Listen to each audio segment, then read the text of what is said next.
Hello guys, welcome to Sumanth talks. అయితే మరి YouTuber బన్నీసన్ యాదవ్ని అయితే మన పోలీసులు అయితే అరెస్ట్ చేయడం జరిగింది. అంటే ఇది ఫస్ట్ టైం ఏమి కాదు, ఇంతకు ముందు చాలాసార్లు ఇలా ఆరోపణలు వచ్చినాయి. కానీ ఆయన యూట్యూబ్ ఛానల్లో ఒక లాగ్ అయితే నడుపుతున్నాడు. సో ఇండియా టు పాకిస్తాన్ వెళ్ళడం అనమాట. సో ఆ బార్డర్ క్రాస్ చేసే పరిస్థితుల్లో కొంచెం కొన్ని ఇష్యూస్ అయితే జరిగినాయి. సో అదంతా సాల్వ్ అవుట్ చేసుకొని మరి పర్మిషన్లు అనేది తీసుకొని పాకిస్తాన్ వెళ్ళాలని ట్రై చేశాడు. ఇప్పుడు ఏంటంటే ఎన్ఐఏ వాళ్ళు, సో మన ఇండియన్ సెక్యూరిటీ వాళ్ళు ఉంటారు కదా, సో ఆర్మ్డ్ ఫోర్సెస్ వాళ్ళైతే ఈయన మీద కేసు అయితే ఫైల్ చేయడం జరిగిందనమాట.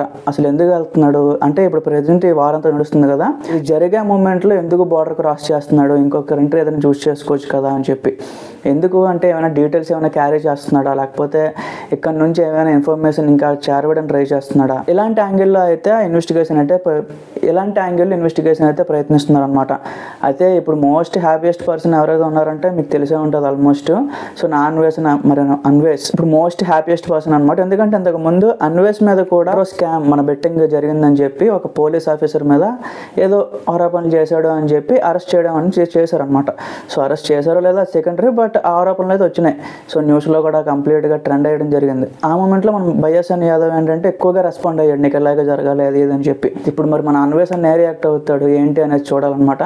బట్ ఇలాంటి మూమెంట్లో అంటే నిజంగానే ఒక ఫాల్తూ ఐడియా. ఎందుకంటే కంప్లీట్గా ఒక ఎనిమీస్లో తయారైన ఇండియా పాకిస్తాన్, ఇలాంటి మూమెంట్లో ఎందుకు బార్డర్ క్రాస్ చేయడం అవసరమా అని చెప్పి చాలామంది అయితే ప్రశ్నిస్తున్నారు అనమాట. అఫ్కోర్స్ ఇప్పుడు ఏంటంటే ఇంకేదైనా కంట్రీ, శ్రీలంక కానీ లేకపోతే ఆస్ట్రేలియా, ఇంకేదో ట్రై చేయాల్సింది. ఇప్పుడు కంప్లీట్గా ఒక వివాదంలో ఉండే మూమెంట్లో క్రాస్ చేయడం వలన ఆయన అయితే అరెస్ట్ చేయడం జరిగింది. సో అరెస్ట్ చేశారో లేదో సెకండరీ, బట్ ఒక కేసు అయితే ఫైల్ చేయడం రెడీ అయినారనమాట. అది కూడా ఏదో నార్మల్ పోలీసులు కాదు, ఎన్ఐఏ డిపార్ట్మెంట్, అది చాలా హై సెక్యూరిటీ అనమాట. సో మరి చూడాలి అది ఎంతవరకు ఏంటి, ఎంక్వైరీ ఎంత జరిగిన తర్వాత మనకైతే అప్డేట్స్ వస్తాయి అనమాట. సో మరి మీరేమనుకుంటున్నారు ఒకసారి కింద కామెంట్స్లో చెప్పండి గైస్.